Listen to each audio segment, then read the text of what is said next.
the resolution that was recently passed. It was passed by a congressional leader from the state of Georgia. It's a step forward within the diaspora political engagement that there is a resolution that was introduced regarding Pakistan. And if you read the resolution, it starts off with mentioning about the floods and the impact of the devastating impact of the floods and the need for development, infrastructure, etc. In the specific space of human rights, the way that it's characterized within this resolution is regarding the political climate in Pakistan and what it has been over the last few months. This resolution actually talks about something which was constitutional, meaning removing Imran Khan through the vote of no confidence. That was constitutional. It was Imran Khan who took the unconstitutional step by dissolving the assembly, and then Supreme Court reversed it. Imran Khan actually himself blamed US for his removal, for his ouster, and he accused all the opposition parties who removed him through the constitutional means as the traitors and American agents and the CIA agents. When we use the term human rights violation in a resolution that talks about a political party and a political strategy, that to me professionally seems a little reckless. And I think that is also the sentiments that you were sharing for us. Greetings, viewers. This is Misbah Azam with Faraz Dervesh on New Wave Global, viewpoint from overseas. Lot to discuss. What is going on in United States, what's going on in the world, what is going on in India, Pakistan, and so on and so forth. But we are going to discuss regarding the bill just came in the Congress, which is about talking about the human rights violations in Pakistan. And our distinguished guest joining us today is no one else but our own Dr. Ameena Zia. So we will ask her some very specific question regarding this bill, how she sees it, and how she does the autopsy on that and explain us what it is saying. Dr. Zia, take my question first. I was reading that bill. Thank you for sharing it with me. I was reading it last night, and I got 3 points in this bill. I was surprised to see that President Alvi told it is coming that what violations Pakistan is doing human rights. President Arif Alvi, he told Imran Khan to dissolve the assembly, but when he did, Supreme Court stopped doing it. Then Shehbaz Sharif was elected after the no confidence vote. Then there was a no confidence vote to remove Imran Khan's government. Nowhere it is mentioned that Imran Khan was not blaming Shehbaz Sharif. He was not blaming anybody. He was blaming United States for his removal from there. Nowhere it is mentioned.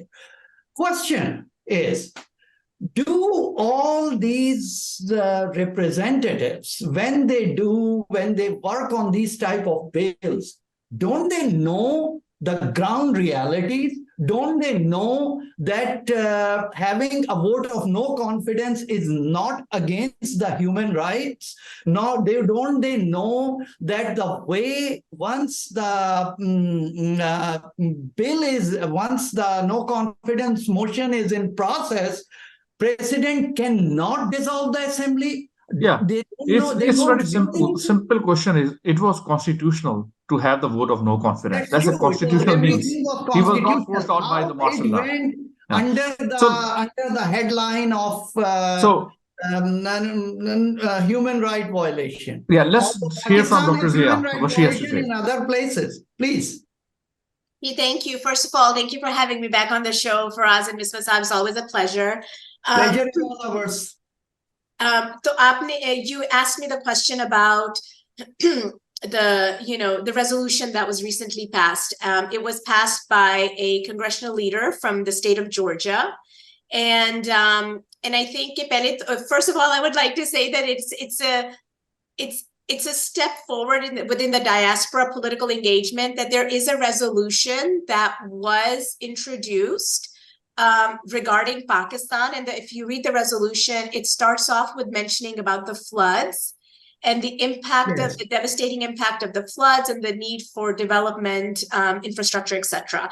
But as the bill progresses, questions about human rights violations arise. And in the specific space of human rights, the way that it's characterized within this resolution is regarding the political climate in Pakistan and what it has been over the last few months. And I'm not going to go into detail about that because I think in regards to the context of the resolution and in regards to it being framed as human rights, I think maybe the definition of human rights is a little bit expanded or misplaced. So I think, and you asked me a question in the beginning, Misbah, you asked me, don't people follow up on these? And I think that's a very good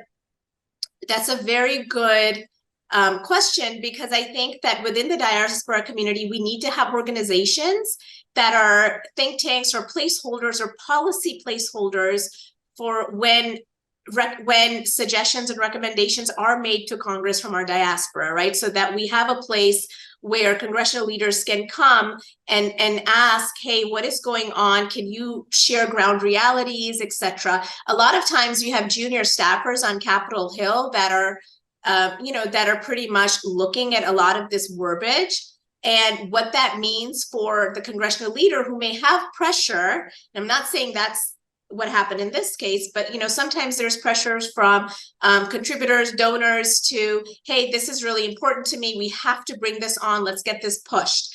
But in regards to this specific resolution, the wording of this resolution is interesting because it seems a little all over the place. It starts with the floods, but then it's not asking for infrastructure development assistance as you progress on the second part of it, which is the ask. Okay, well, what is a solution? What is a recommendation? And then it talks about free and clear elections. And then it lists a number of individuals within the Pakistani government over the last few months. And all of those names and all of those instances could be perceived in the larger context as being irrelevant and just noisy within the context of the resolution. So in my opinion, from someone who works on these, from someone who teaches this, studies this, I personally feel like the wording could have been done properly, and it should have been strategically situated in a place where you lay out the issues and then you ask for a solution, right? So there's really not a solution within this resolution. I'm going to stop there, but I would like to say that, resolutions are not binding laws, right? They're just expressions of collective sentiments. And I think this is a very positive place for diaspora because we have been able to collectively get to that point where we are talking about resolutions about Pakistan, specifically within the country-to-country context and not regional context. But we also know that the U.S. political system is a two-party system, winner-take-all system, that promotes and encourages groups to find common positions. So the fact that we are seeing that this resolution did come up in Congress, maybe it will be a launch pad for other diaspora organizations to say, okay, let's kind of collectively come together and for the first time mark out our priorities and strategies. Maybe it's human rights, maybe it's clear elections, maybe it's fair elections. But I hope it would be around trade, education exchange, and things that can lead to viable and substantive development. Faraz. Faraz, you're muted. I'm sorry. Yes. So Dr. Zia, I agree with you that they have to be first factual. These resolutions have to be factual. These resolutions have to be, human rights based. I agree. And then I also agree that, it has to be more on education, healthcare, and all those other areas where Pakistan has been struggling. This resolution actually talks about something which was constitutional, meaning removing Imran Khan through the vote of no confidence. That was constitutional. It was Imran Khan who took the unconstitutional step by dissolving the assembly, and then Supreme Court reversed it. Number one. Number two, it doesn't talk about Imran Khan actually himself blamed US for his removal, for his ouster, and he accused all the opposition parties who removed him through the constitutional means as the traitors and American agents and the CIA agents. And he ran an anti-America campaign for the year and a half, and still to date, Imran Khan and his party accuses opposition parties as the American agents, and he thinks that his ouster was because of US removed him. It was a conspiracy against him, and he specifically blames the State Department official, Assistant Secretary Donald Lu, for this. And he has not provided a single evidence that how it was done and why it was done. There is no evidence. It's just a talk. It's just a rhetoric, and he's been running an anti-America campaign. And it's been reported that Donald Lu's security was increased just because there was threats against him. So I mean, Imran Khan has a very dubious and very conflicting strategy where in Pakistan he runs an anti-America campaign. He flares up anti-America sentiments and he leverages on them. And at the same time, in America, he asks America for help. So why don't they move against Donald Lu, who they blame without any evidence that he is one of the person responsible for his ouster in Pakistan?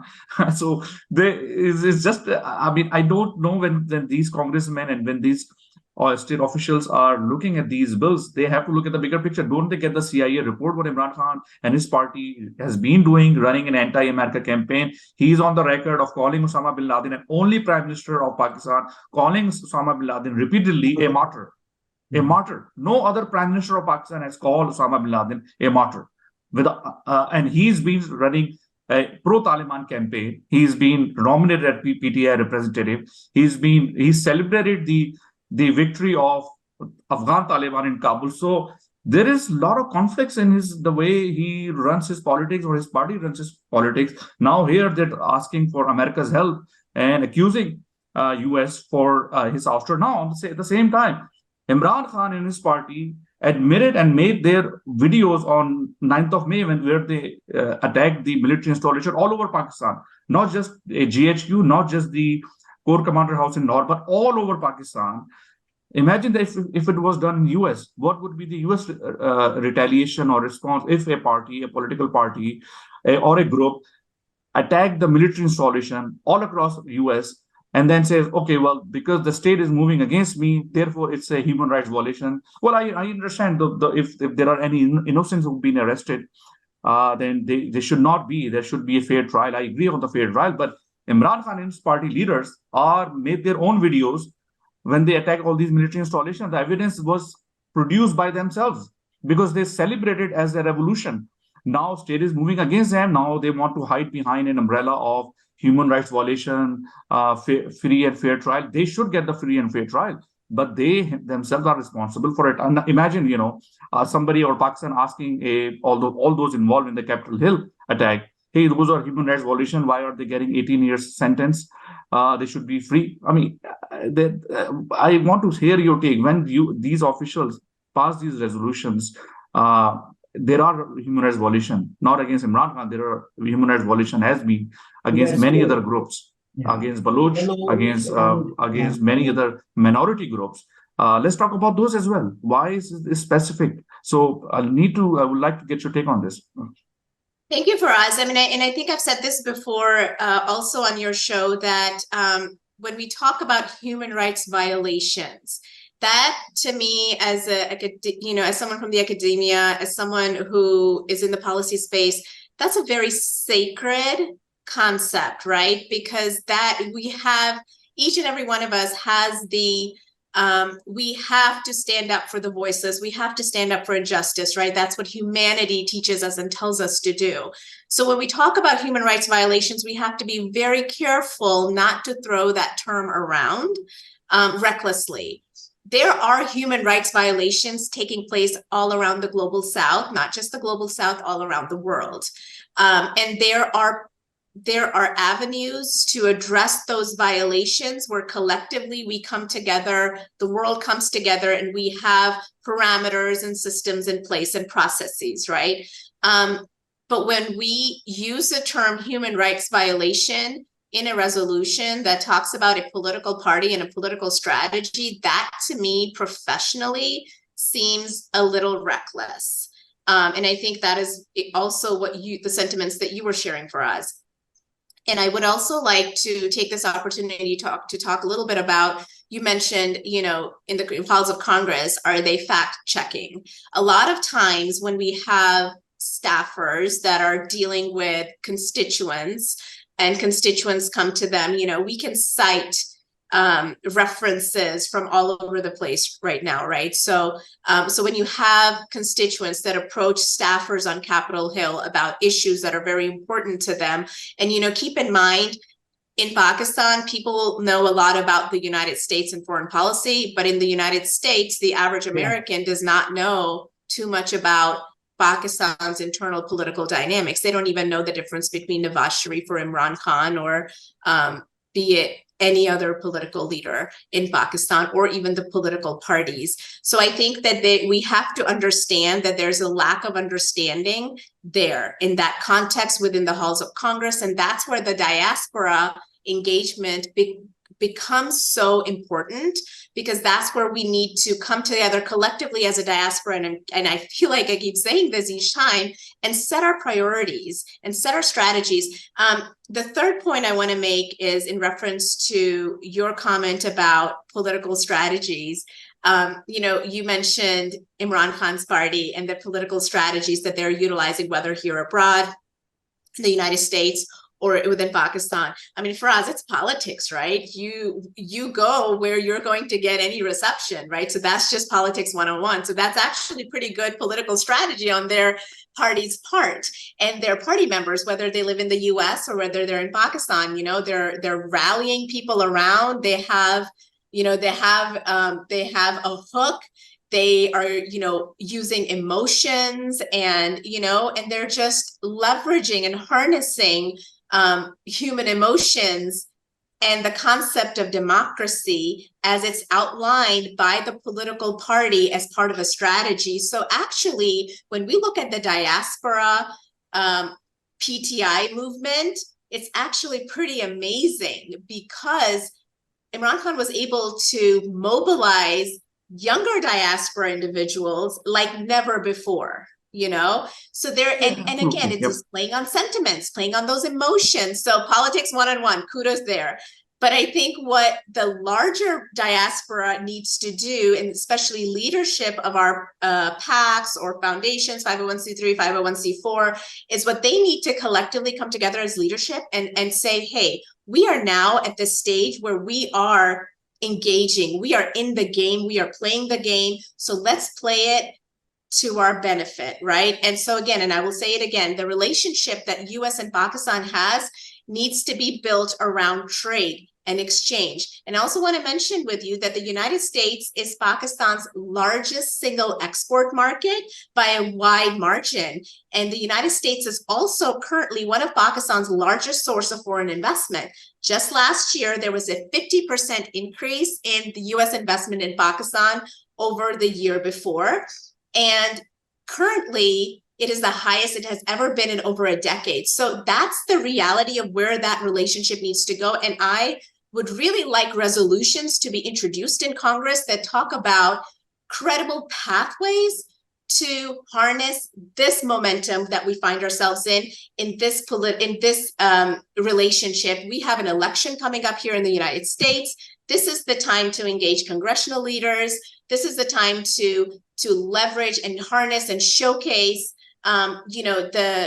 the high quality products and services that Pakistani market has to offer, whether it's from energy to agricultural equipment, to products, to franchising, retail trade, and also the digital sector. And these are just some of the areas where Pakistan is already engaging with the US on. And this relationship for us, and Misbah Saab, I truly believe needs to stand on its own. It cannot be mucked into a regional relationship, and it also cannot be mucked into internal dynamics and things of that nature. So we here as diaspora community really need to focus on how do we ensure that there is a relationship between the two markets, because that is the defining partnership that will lead to very viable long-term solutions and help with challenges.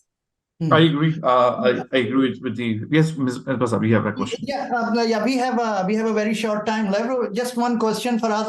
After that, if you want any question, you can ask for sure. Just in 1 minute, Ameena, you raised a good point that like bills should be this like about the economy, about the trade, about these things. But do you think that the lobbies here are so strong, which are more interested in helping these issues, which goes against Pakistan, which is an Indian lobby or other lobby, I don't know. So that's why these bills right away get 11 representatives sign it. Then they give time to people like Muhit Pirzada and all those guys who sit down and in Pakistan and spread anti-Americanism, but they are there, the big intellectuals and all. So do you think that it is these lobbies which are very strong and only those bills gets to the signatures which are kind of talking about human right violation, and now With PTI. the specific, exactly, the human rights violation in large, I agree. But when you specify it, then the Yeah. question really becomes is, then let's talk about all the human rights of all those who attacked the Capitol Hill, right? No, actually, Faraz, Right. I don't mind having time to time Yeah. pushing that also. In Pakistan has issues with human rights. I Right. have issue with that. But the thing is that my question is that why not other things come with that? If it is happening once in a blue moon, I would say, well, it is good. But the thing is that only these type of things Yep. make to the signatures. Yeah, Ms. Masab, I would like to respond to that. I think that, you mentioned lobbying. There is not a large Pakistani lobby group right now on Capitol Hill. We have, a few PACs, political action committees, that have access to congressional leadership. And I think that this is a very good first step in the sense that we are I've said it before, we are actually in the game, playing the game now as the Pakistani American and American Pakistani diaspora in the United States. But as such as lobbying comes with coalition building, which is an art. More than anything, it also requires individuals and groups to be willing to rise above their feelings of separateness and to actively collaborate, right, in the spirit of mutual understanding, patience, or be it flexibility. But what you're mentioning with this particular resolution is that we are not rising above our feelings of being separate, right? And we are not collectively coming together in the spirit of mutual understanding. So we are not playing the coalition building and the lobbying art very well. So that, again, is something that we need to focus on. We need to educate our community on. We need to educate our leadership on, and we need to build on that. There are also, because I do this for a living, there are 9 dimensions of coalition building. And in the American political system, as I mentioned, is a winner-take-all system. You have to build coalitions to get leadership and to get the system to recognize your issues and challenges and put them on the agenda, right? Agenda setting. So the coalition has to be ready. It has to be intentional. There has to be a structure. There has to be action that you are asking the government to take, right? So for example, with the resolution, you are making an ask, not just stating what happened or stating opinions.